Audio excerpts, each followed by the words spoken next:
السلام علیکم دوستو، ویڈیو دیکھنے سے پہلے ہمارے اس چینل کو سبسکرائب کر لیں اور نیچے موجود بیل آئیکن کو ضرور کلک کر لیں تاکہ ہماری ویڈیوز باقاعدگی سے آپ کے پاس پہنچتی رہیں۔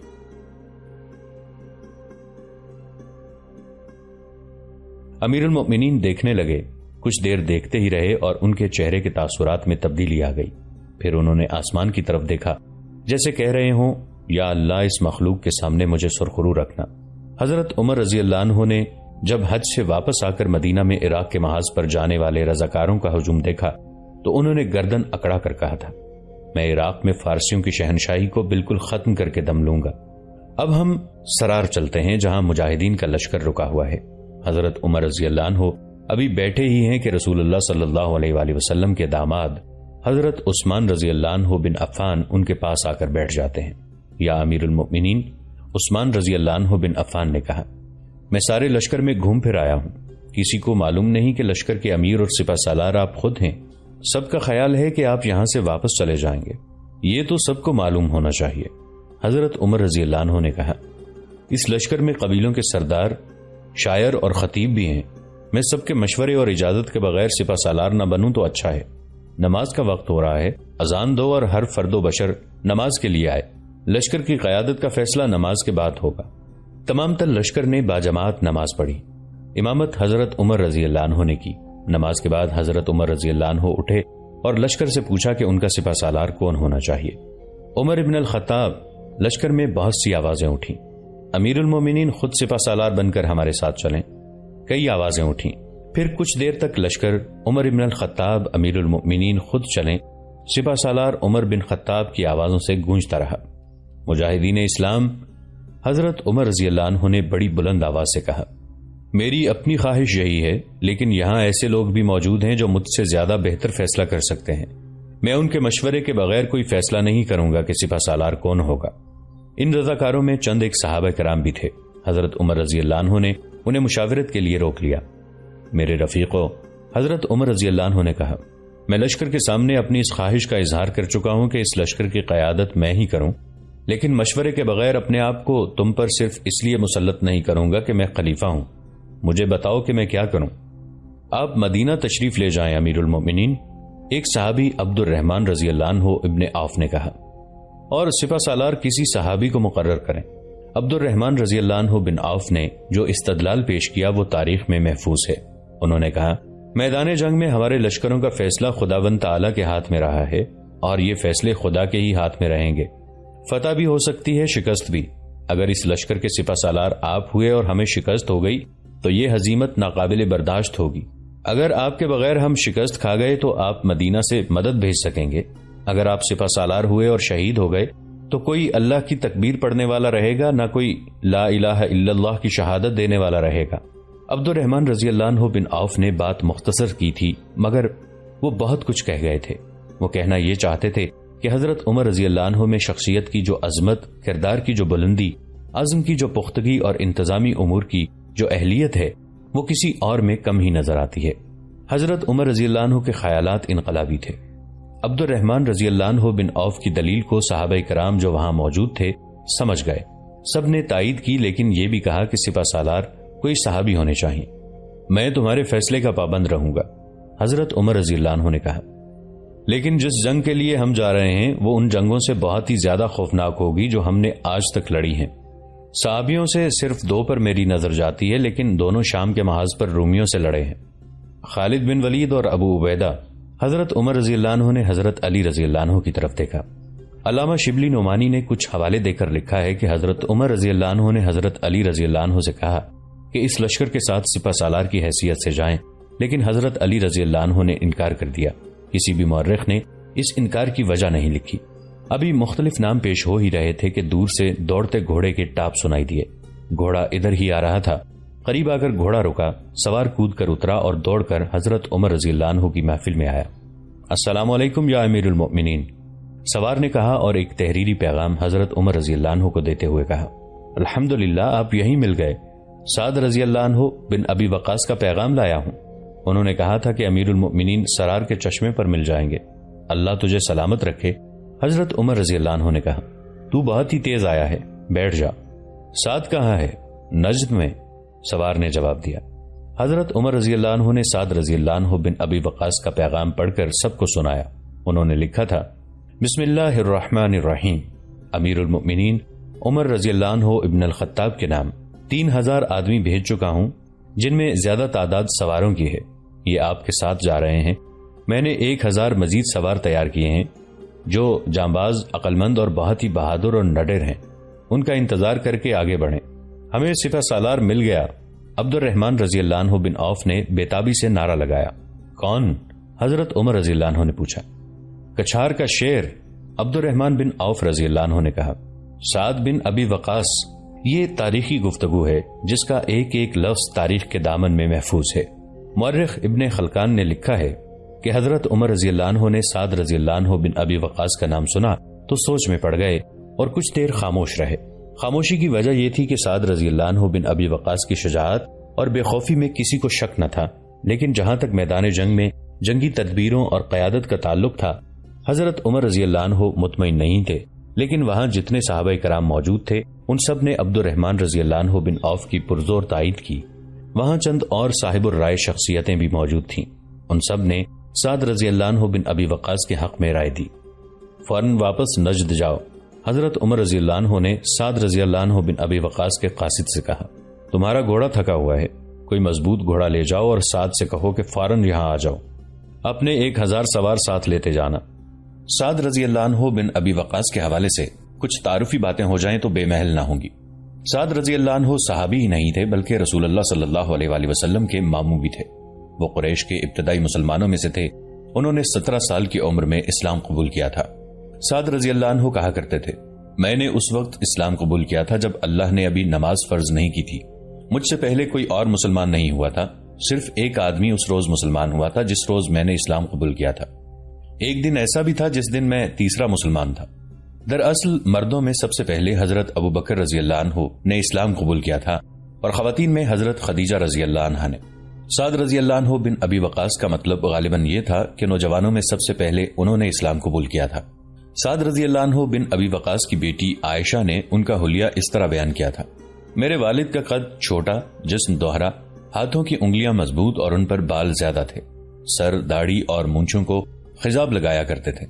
سعد رضی اللہ عنہ دولت مند تھے، قیمتی لباس پہنتے تھے، لیکن ان کے انداز اور طور طریقے امیرانہ نہیں تھے۔ میدان جنگ میں شجاعت کے غیر معمولی جوہر دکھاتے تھے اور ممتاز شاہ سوار تھے۔ تمام تر غزوات میں رسول اللہ صلی اللہ علیہ وآلہ وسلم کے ساتھ رہے۔ احد کی لڑائی میں رسول اللہ صلی اللہ علیہ وآلہ وسلم نے چند ایک تیر اندازوں کو ایک خاص جگہ کے لیے منتخب کیا تھا، ان میں سعد رضی اللہ عنہ بن ابی وقاص بھی تھے۔ احد کی ہی لڑائی کا مشہور واقعہ ہے کہ بہت سے آدمی رسول اللہ صلی اللہ علیہ وآلہ وسلم کا ساتھ چھوڑ گئے تھے اور دشمن نے حضور صلی اللہ علیہ وآلہ وسلم کو تقریباً گھیر لیا تھا۔ ایسی خطرناک صورتحال میں سعد رضی اللہ عنہ حضور صلی اللہ علیہ وآلہ وسلم کی حفاظت میں سینہ سے پر رہے۔ ان کے ہاتھ میں کمان تھی اور اس کمان سے نکلے ہوئے تیر دشمن کو تتر بتر کر رہے تھے۔ حسنین ہیکل نے لکھا ہے کہ رسول اللہ صلی اللہ علیہ وآلہ وسلم نے سعد رضی اللہ عنہ سے کہا، میرے ماں باپ تجھ پر فدا ہوں، اسی طرح تیر چلاتے رہنا۔ تاریخ اسلام یہ بھی گواہی دیتی ہے کہ اسلام کے لیے سب سے پہلا تیر سعد رضی اللہ عنہ بن ابی وقاص نے چلایا تھا۔ وہ اس طرح کہ سعد رضی اللہ عنہ حجاز کی وادی رابق کے ایک چشمے پر تھے کہ ان کا آمنا سامنا قریش کی ایک ٹولی سے ہو گیا جس کا سردار ابو سفیان تھا۔ تصادم کا خطرہ تھا، خطرہ شاید ایک تیر نے ٹال دیا تھا جو ان چند ایک مسلمانوں کی طرف سے چلا تھا۔ یہ تیر سعد رضی اللہ عنہ بن ابی وقاص کی کمان سے نکلا تھا۔ تاریخ میں سعد رضی اللہ عنہ بن ابی وقاص کے یہ الفاظ ملتے ہیں، میں پہلا عربی ہوں جس نے اللہ کی راہ میں تیر چلایا تھا۔ تاریخ میں ایک اور روایت ملتی ہے، سعد رضی اللہ عنہ بن ابی وقاص جوانی میں ایسے بیمار ہوئے کہ بچنے کی امید نہ رہی۔ ان کی اولاد صرف ایک بیٹی تھی۔ ایک روز رسول اللہ صلی اللہ علیہ وآلہ وسلم ان کی عیادت کو گئے۔ یا رسول اللہ صلی اللہ علیہ وآلہ وسلم، سعد رضی اللہ عنہ نے کہا، میرے پاس بہت دولت ہے، کیا میں وصیت کر دوں کہ میری دولت کے 3 حصوں میں سے ایک حصہ بیٹی کے لیے اور 2 حصے مسلمانوں کے لیے ہیں؟ نہیں، رسول اللہ صلی اللہ علیہ وآلہ وسلم نے فرمایا، 2 حصے نہیں سعد، رسول اللہ صلی اللہ علیہ وآلہ وسلم نے فرمایا 1/3، رسول اللہ صلی اللہ علیہ وآلہ وسلم نے فرمایا یہ بھی زیادہ بہتر ہے، لیکن بہتر ہے کہ اپنے وارثوں کو دولت مند چھوڑو بجائے اس کے کہ وہ دوسروں کے آگے ہاتھ پھیلاتے پھریں۔ سعد رضی اللہ عنہ بن ابی وقاص بات سمجھ گئے۔ یہ تھے سعد رضی اللہ عنہ بن ابی وقاص، جنہیں امیر المؤمنین حضرت عمر رضی اللہ عنہ نے فارس کی بادشاہی کے خلاف فیصلہ کن جنگ لڑنے کے لیے سپہ سالار بنایا تھا۔ سعد رضی اللہ عنہ امیر المؤمنین کا پیغام ملتے ہی نجد سے سرار پہنچے۔ اے سعد، حضرت عمر رضی اللہ عنہ نے ہدایات دیتے ہوئے کہا، اے سعادت بنو وہیب، کبھی ایسا تکبر نہ کرنا، نہ ایسا غرور دل میں رکھنا کہ تو رسول اللہ صلی اللہ علیہ وآلہ وسلم کا ماموں اور صحابی ہے۔ جو کچھ ہے وہ تو خود ہے اور تیرے اپنے اعمال ہیں۔ اللہ برائی سے برائی کو نہیں، نیکی سے مٹایا کرتا ہے، اور اللہ اور بندے کے درمیان اطاعت کے سوا کوئی دوسرا رشتہ نہیں۔ اللہ کے ہاں سب برابر ہیں، برتری صرف اسے حاصل ہوتی ہے جو اطاعت کوش ہو۔ مسئلہ کوئی بھی ہو، رسول اللہ صلی اللہ علیہ وآلہ وسلم کی سنت کے مطابق عمل کرنا اور صبر و استقامت کا دامن نہ چھوڑنا۔ جہاں کہیں پڑاؤ کرو وہاں کے حالات اور اس جگہ کی تفصیل لکھنا۔ پیغام رسانی کا انتظام بہت تیز رکھنا، اور یہ نہ بھولنا کہ جس طرح ہم کہتے ہیں کہ سلطنت فارس کو ہمیشہ کے لیے ختم کر دیں گے، اسی طرح فارسی اسلام کو اور مسلمانوں کو ہمیشہ کے لیے ختم کرنے کا عہد کیے ہوئے ہیں، اور وہ بہت بڑی فوج تیار کر رہے ہیں۔ وہ انسانوں، گھوڑوں، ہاتھیوں اور ہتھیاروں کا ایسا طوفان ہوگا جس کے سامنے تمہارا لشکر خس و حاشاک جیسا ہوگا۔ صبر و استقلال سے کام لینا۔ دشمن مکار اور فریبکار ہے، اور اس کی یہی فطرت اس کی شکست کا باعث بنے گی۔ تم احسان اور کرم نوازی سے پیش آنا۔ جو فارسی تمہاری قید میں آ جائیں ان پر رحم کرنا۔ فارسی متحد ہو بھی گئے تو گھبرانا نہیں، ان کے دل متحد نہیں ہوں گے۔ اگر تمہیں پیچھے ہٹنا پڑے تو عرب کی سرحد کے اندر آ جانا۔ فارسی ان ریتلے ٹیلوں اور صحرا سے واقف نہیں، وہ جب بھٹک جائیں پھر تم پلٹ کر ان پر حملہ کر سکتے ہو۔ ایسی ہی کچھ اور ہدایات دے کر حضرت عمر رضی اللہ عنہ اور حضرت علی رضی اللہ عنہ نے اس لشکر کو، جس کی تعداد ان چند دنوں میں اور بڑھ گئی تھی، سعد رضی اللہ عنہ بن ابی وقاص کی قیادت میں رخصت کر دیا۔ مورخ طبری نے لکھا ہے کہ اس لشکر میں 70 ایسے صحابہ کرام تھے جو غزوہ بدر میں لڑے تھے، تقریباً 300 ایسے بزرگ تھے جو فتح مکہ میں شریک تھے، اور 700 صحابہ کرام کے بیٹے تھے۔ کیا لشکر تھا! بندہ و صاحب و محتاج و غنی ایک ہو گئے تھے۔ کسی کو اس لیے وہاں دوسروں پر برتری حاصل نہیں تھی کہ اس کا قبیلے میں اونچا مقام تھا، اور کسی کو اس لیے کمتر نہیں سمجھا جا رہا تھا کہ وہ مفلس ہے۔ سب کا درجہ ایک تھا، سب کی ذات ایک تھی، مسلمان، مجاہد، سب کا عزم ایک اور جذبہ ایک تھا۔ ان میں کوئی بھی اقتدار کا خواہاں نہ تھا۔ رئیس اور قبیلوں کے سردار ایسا دعویٰ نہیں کرتے تھے کہ انہیں اونچے عہدے اور رتبے دیے جائیں۔ وہاں تو یہ عالم تھا کہ خلیفہ وقت لشکر کے سپہ سالار بن کر گئے تو ایک دو افراد نے انہیں ٹوک دیا اور سپہ سالار کسی اور کو بنا دیا۔ خلیفہ نے بلا حیل و حجت اپنا فیصلہ بدل کر اپنے احباب کا فیصلہ مان لیا۔ مدائن کے اندر اور باہر یہ عالم تھا جیسے یہ بہت بڑا فوجی کیمپ ہو، ہر جگہ فوج ہی فوج، اور ادھر ادھر گھوڑے دوڑ رہے تھے۔ نو آموزوں کو شہ سوار بنایا جا رہا تھا، کہیں تیغ زنی کی مشق ہو رہی تھی، قلعے کی دیواروں پر نشان لگا کر تیر چلائے جا رہے تھے۔ فوجیوں کا شور و غل اتنا کہ کانوں پڑی آواز نہیں سنائی دیتی تھی۔ ایک میدان میں ہاتھیوں کو دوڑایا اور تھوڑے تھوڑے فاصلے پر دائیں بائیں اور پیچھے کو گھمایا پھرایا جا رہا تھا۔ یہ میدان جنگ کی حرکات اور بھاگ دوڑ کی مشق تھی۔ دیکھ کر ہی اندازہ ہوتا تھا کہ بہت بڑی جنگ کی تیاری ہو رہی تھی، اور فوج کی تعداد دیکھ کر یہ معلوم ہوتا تھا جیسے دنیا کی کسی بہت ہی بڑی جنگی طاقت کے خلاف اتنی زیادہ فوج تیار کی جا رہی ہے۔ فوج کی تعداد دیکھ کر کہا جا سکتا تھا کہ یہ فوج جدھر یلغار کرے گی ادھر نہ کوئی بستی کھڑی رہے گی نہ کوئی پہاڑ، اور یہ فوج بڑے ہی تیز و تند طوفان کی طرح اپنے پیچھے کھنڈر اور لاشیں چھوڑ جائے گی۔ مسنہ شہید کے 2 جاسوس مدائن میں موجود تھے۔ فارس کا نیا بادشاہ یزدگرد گھوڑے پر سوار 8-10 گھڑ سوار محافظوں کے نرغے میں یہ فوجی تیاریاں دیکھتا پھر رہا تھا۔ رستم اس کے ساتھ رہتا تھا، بلکہ یزدگرد کو رستم کی شجاعت اور جنگی قیادت پر بھروسہ تھا۔ رستم کی شجاعت اور جارحانہ قیادت کی مثالیں افسانے نہیں تھیں، یہ حقیقت تھی کہ رستم میدان جنگ کی ایک دہشت کا نام تھا۔ یہ دہشت رومیوں جیسی جنگجو قوم پر بھی طاری ہو چکی تھی۔ یزدگرد جو 21 سال کا نوجوان تھا، جوش و خروش سے پھٹا جا رہا تھا۔ اس کی ماں تھی جو اس کے لیے پریشان رہتی تھی۔ اس ماں کو اپنے وطن کی نسبت اپنے بیٹے سے زیادہ پیار تھا۔ سلطنت قائم رہتی ہے یا نہیں، وہ اپنے بیٹے کو زندہ و سلامت دیکھنا چاہتی تھی۔ اس بیٹے کو اس نے گمنام سے ایک گاؤں میں چھپا کر رکھا ہوا تھا۔ رستم، یزدگرد کی ماں نے رستم سے کہا تھا، تو جانتا ہے فارس کا تخت و تاج اپنے کتنے وارثوں کا خون پی چکا ہے۔ میرے دل میں ایسی کوئی خواہش نہیں کہ میرا بیٹا فارس کا بادشاہ بنا رہے۔ جب کبھی تجھے شک ہوا کہ تخت کا کوئی اور وارث میرے بیٹے کو قتل کرنا چاہتا ہے تو مجھے بتا دینا، میں بیٹے کو یہاں سے لے جاؤں گی۔ رستم، سن لے، میرے بیٹے کو کچھ ہو گیا تو زندہ کوئی بھی نہیں رہے گا۔ ان ہاتھوں سے تیرے جسم کی بوٹیاں نوچ لوں گی۔ وہ ڈائن شیریں، شیروان کی ماں زندہ ہے، وہ اپنے بیٹے کے قتل کا انتقام میرے بیٹے سے لے گی۔ نورین، رستم نے اسے یقین دلایا تھا، تیرا بیٹا قتل نہیں ہوگا، اسے ہم نے خود بلایا ہے۔ یزگرد کی ماں نورین نے یہی خدشہ ساران کو بتایا تھا۔ اس گفتگو کی تفصیلات آپ کو پہلے سنائی جا چکی ہیں۔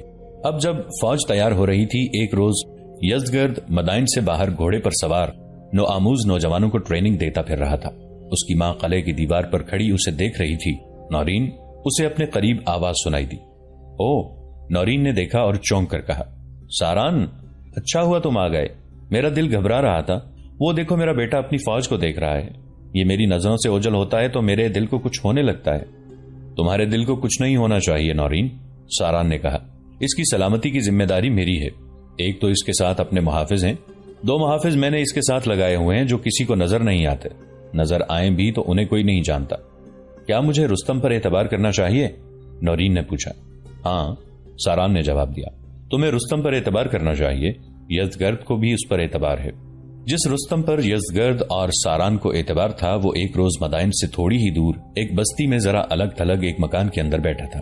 باہر سے تو یہ مکان عام سا اور کسی عام سے آدمی کا لگتا تھا، لیکن کمروں کے اندر جا کر پتا چلتا تھا کہ یہ کسی رئیس کا مکان ہے۔ یہاں کوئی رئیس نہیں بلکہ یہاں شیریں رہتی تھی، جو کسرا یعنی خسرو پرویز کی چہیتی ملکہ تھی۔ فارس کی قسمت اس ملکہ کے ہاتھ میں تھی، جرنیل اس کے آگے جھکے جھکے رہتے تھے۔ یہ بات اب پرانی ہو گئی تھی۔ شیریں اس مکان میں چوری چھپے نہیں رہتی تھی، سب جانتے تھے کہ یہ شیریں ہے جس کے اشارے پر سر قلم ہو جایا کرتے تھے۔ لوگ اسے دیکھ کر کہا کرتے تھے کہ دوسروں کی قسمتیں بنانے اور بگاڑنے والی کی اپنی قسمت دیکھو۔ پہلے بتایا جا چکا ہے کہ اپنے بیٹے شیرویہ کو بادشاہ بنانے کے لیے اس نے کس عیاری سے اپنے خامند خسرو پرویز کو دھوکے دیے اور تمام جرنیلوں کو اس کے خلاف کر دیا تھا۔ پھر شیریں نے اپنے بیٹے کے ہاتھوں کسرا کے تمام بیٹوں کو جو دوسری بیویوں سے تھے اپنے سامنے قتل کروا دیا تھا۔ پھر اپنے 17 بھائیوں اور اپنے باپ کا قاتل بیٹا اس کے سامنے قتل ہوا۔ خسرو پرویز کی بیٹی پوران دخت تخت نشین ہوئی تو اس نے رستم کو اپنا وزیر بنا لیا۔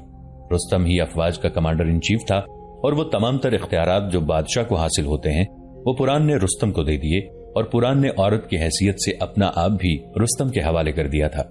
پوران سلطنت فارس کو تباہی و بربادی سے بچانے کے لیے تخت نشین ہوئی تو خسرو پرویز کی تمام بیویاں اور داشتائیں مدائن سے نکل گئیں اور مختلف بستیوں میں جا آباد ہوئیں۔ شیریں زیادہ دور نہیں گئی تھی، مدائن کے قریب ہی ایک گاؤں میں آباد ہو گئی تھی۔ ایک روز جب مسلمانوں کا لشکر سعد رضی اللہ عنہ بن ابی وقاص کی قیادت میں مدائن کی طرف جا رہا تھا اور مدائن میں ایک بہت بڑی فوج تیار ہو رہی تھی، رستم شیریں کے گھر میں بیٹھا تھا۔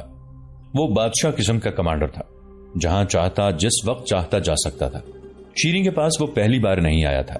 شیریں بڑھاپے میں تو کبھی کی داخل ہو چکی تھی، لیکن جوانی کے انداز ابھی باقی تھے، اور یہ انداز اس عیاری کے آئینہ دار تھے جس سے اس کی فطرت بنی تھی۔ کیا سوچ کر آئے ہو رستم؟ شیریں نے رستم سے پوچھا۔ تم نے کہا تھا کہ اب آؤ گے تو اپنا فیصلہ سناؤ گے، میں نے اپنے بیٹے کا انتقام لینا ہے، اس کے لیے اگر فارس کی شہنشاہی ختم ہو جاتی ہے تو ہو جائے، حالات میرے سامنے ہیں، رستم نے کہا۔ تم بھی دیکھ رہی ہو، ان حالات میں تمہارا مقصد پورا نہیں ہو سکتا۔ یزگرد کو میں نے تخت پر نہیں بٹھایا، اسے سرکردہ لوگ لائے ہیں۔ ان لوگوں نے کہا تھا کہ جرنیلوں نے اپنے اختلافات ختم نہ کیے تو وہ شاہی خاندان کے خلاف بغاوت کر دیں گے۔ تم دیکھ رہی ہو کہ مدائن میں کس طرح فوج تیار ہو رہی ہے اور کس طرح لوگ دوڑ دوڑ کر آ رہے ہیں اور فوج میں شامل ہوتے جا رہے ہیں۔ یہ بھی تم جانتی ہو کہ لوگوں نے بغاوت کر کے مسلمانوں سے اپنے علاقے واپس لے لیے ہیں۔ یوں سمجھ لو کہ اس وقت فارس کی بادشاہی لوگوں کے ہاتھوں میں ہے۔ یہ حالات جلدی بدل جائیں گے، پھر جو کہو گی وہی کروں گا۔ میرے قریب آؤ رستم، شیریں نے رازدارانہ لہجے میں کہا، اور جب رستم سرک کر اس کے قریب ہو گیا تو اس نے کہا، مجھے تمہاری ضرورت ہے اور میں اپنی یہ ضرورت پوری کرنے کا معاوضہ دوں گی۔ ایک راز ہے جو تمہیں بتانا چاہتی ہوں۔ میں نے اچھا خاصا خزانہ ایک جگہ چھپا رکھا ہے، اس کے لیے مجھے ایک مرد کی ضرورت ہے۔ میں اکیلی عورت کیا کر سکتی ہوں؟ وہ تم ہی ہو سکتے ہو۔ تم جانتے ہو مجھے تم پر پورا اعتماد ہے۔ کیا کرو گی اس خزانے کو؟ رستم نے پوچھا۔ تمہارے اور میرے کام آئے گا، شیریں نے کہا۔ پہلے یہ بتاؤ کہ مسلمانوں کے سامنے فارس کا مستقبل کیا ہے؟ اچھا نظر نہیں آتا، رستم نے جواب دیا۔ اب ہم بہت زیادہ فوج تیار کر رہے ہیں، مسلمان اتنی فوج کبھی نہیں لا سکتے، پھر بھی مجھے شک ہے کہ ہماری فوج میدان میں جم نہیں سکے گی۔ کیا تم ایسی کوشش کر سکتے ہو کہ جنگ ٹلتی رہے؟ شیریں نے پوچھا۔ کر سکتا ہوں، رستم نے کہا۔ تو کرو، شیریں نے کہا۔ دوستو، آج کے لیے اتنا ہی۔ اسی کہانی کی اگلی قسط کے ساتھ بہت جلد حاضر ہوں گے۔ نیچے کامنٹ سیکشن میں اپنی رائے کا اظہار ضرور کیجیے گا۔